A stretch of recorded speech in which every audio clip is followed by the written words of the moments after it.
నమస్కారం.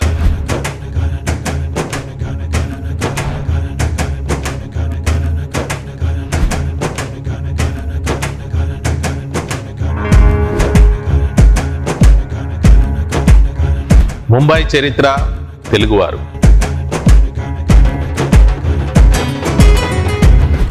ముంబై నిర్మాణంలో తెలుగువారి క్రియాశీలక పాత్ర, మహారాష్ట్ర రాజకీయాల్లో తెలుగువారు అనే మా గత 2 వీడియోలను ఎంతో ఆదరించిన ప్రేక్షక మహాశయులందరికీ మా హృదయపూర్వక అభివందనం.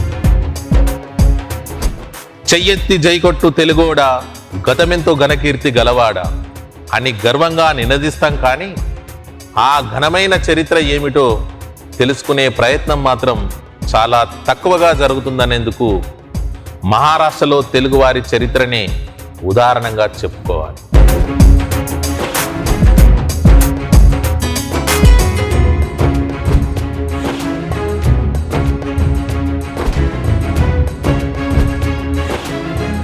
ముంబై లాంటి విశ్వనగర నిర్మాణంలో క్రియాశీలక పాత్ర పోషించడంతో పాటు మహారాష్ట్రలోని పలు నగరాల్లో చరిత్రాత్మక పనులెన్నో చేసిన తెలుగువారి చరిత్ర మాత్రం అంతగా లిఖించబడడం లేదు.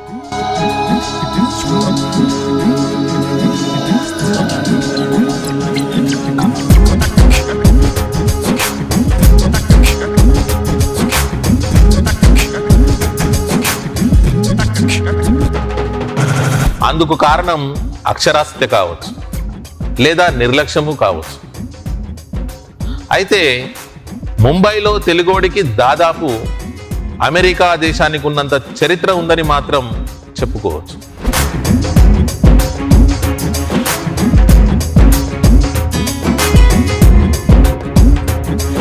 ముంబై వికాసం, తెలుగువారి చరిత్ర సమాంతర రైలు పట్టాలుగా కలిసి ప్రయాణం చేశాయి. ముంబై చరిత్ర. వర్తమాన ముంబైలో విలీనమైన ఒకప్పటి మాహిం అనే ప్రాంతాన్ని క్రీస్తు శకము 1500 కాలంలో తెలుగు రాజైన భీమదేవుడు పాలించేవాడనేందుకు చరిత్రలో సాక్ష్యాలున్నాయి.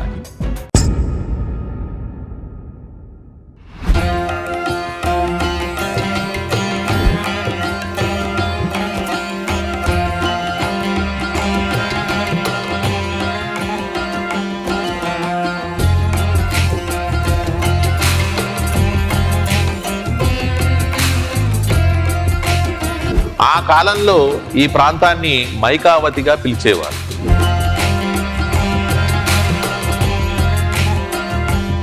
భీమదేవుని కుమారుడైన నగరదేవుడిని ముస్లిం రాజులు సంహరించి ఆ ప్రాంతాన్ని కైవసం చేసుకోవడం వల్ల తెలుగువారు క్రమంగా తమ ప్రాధాన్యతను కోల్పోయారు.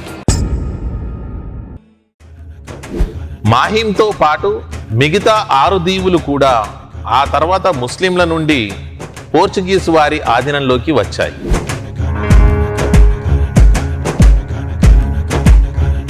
పదహారు 1661లో పోర్చుగీస్ యువరాణి వివాహం బ్రిటిష్ యువరాజైన 2వ చార్లెస్తో జరగడం వల్ల ఈ దీవులన్నింటినీ పోర్చుగీస్ వారు బ్రిటిష్ వారికి వరకట్నంగా ఇచ్చారని చరిత్ర చెబుతుంది. ఎప్పుడైతే ముంబైపై బ్రిటిష్ వారి ఆధిపత్యం ఏర్పడిందో అప్పుడే వారు ఈ ప్రాంతాన్ని అతిపెద్ద వ్యాపార కేంద్రంగా అభివృద్ధి చేయాలని సంకల్పించారు. సహజ సిద్ధమైన ఓడరేవు ఉండడం వల్ల సముద్ర మార్గంలో ప్రపంచ నగరాలతో వ్యాపారం చేయడానికి అనువుగా ఉంటుందని వారు భావించారు. ముంబై ఒక నగరంగా ఏర్పడక ముందు ఇక్కడి దీవులపై కోలి అంటే జాలరుల జాతీయులు ఎక్కువ సంఖ్యలో ఉండేవారు. చిన్న చిన్న పడవల ద్వారా వాళ్ళు చేపలు పట్టి జీవించేవారు. సముద్ర తుఫాన్ల నుండి తమను రక్షించుకోవడానికి ఆ కోలీలు మహామాయి మందిరం పేరుతో ఒక గుడిని నిర్మించుకున్నారు. ఆ మహామాయియే తర్వాత ముంబైగా మారిపోయింది. బ్రిటిష్ వారు ముంబైని ముంబాయి అని సరిగ్గా పలకలేక దాన్ని బొంబాయి, బాంబేగా మార్చేశారు.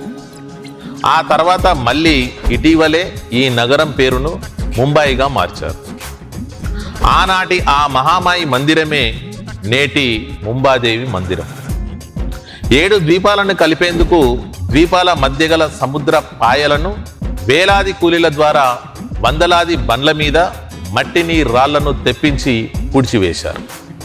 ఈ కూలీలలో ఎక్కువ శాతము తెలుగువారే కావడం విశేషం. కమాటి అంటే తెలుగువారే. పూర్వం తెలుగువారిని కామాటి అని పిలిచేవారు. ప్రస్తుతం వాడుకలో కామాటి అనడం కాస్త అవమానకరంగా ఉంటుంది, కానీ ఒకప్పుడు అదో జాతి గుర్తింపుగా భావించేవారు. మొదట్లో ముంబై చేరుకున్న తెలుగువారికి స్థానిక మరాఠీ భాషతో పరిచయం లేకపోవడంతో కేవలం సైగల ద్వారా మాత్రమే సమాచార ఆదాన ప్రాదానాలుండేవి.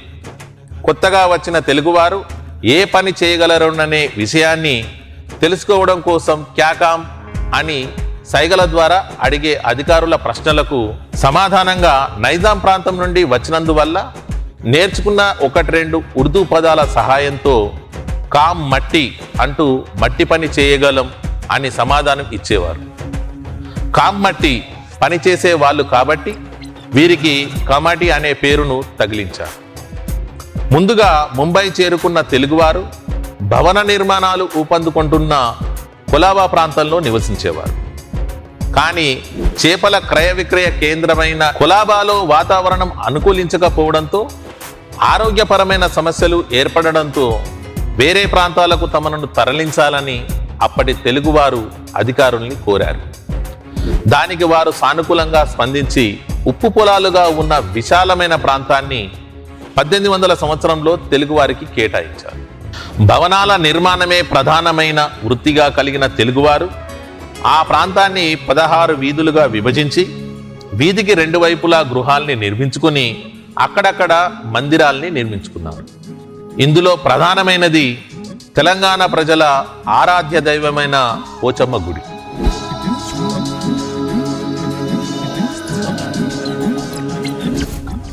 కామాటీలు నిర్మించుకున్న ప్రాంతం గనక దాని పేరు ఇప్పటికీ కామాటిపురగా స్థిరపడింది.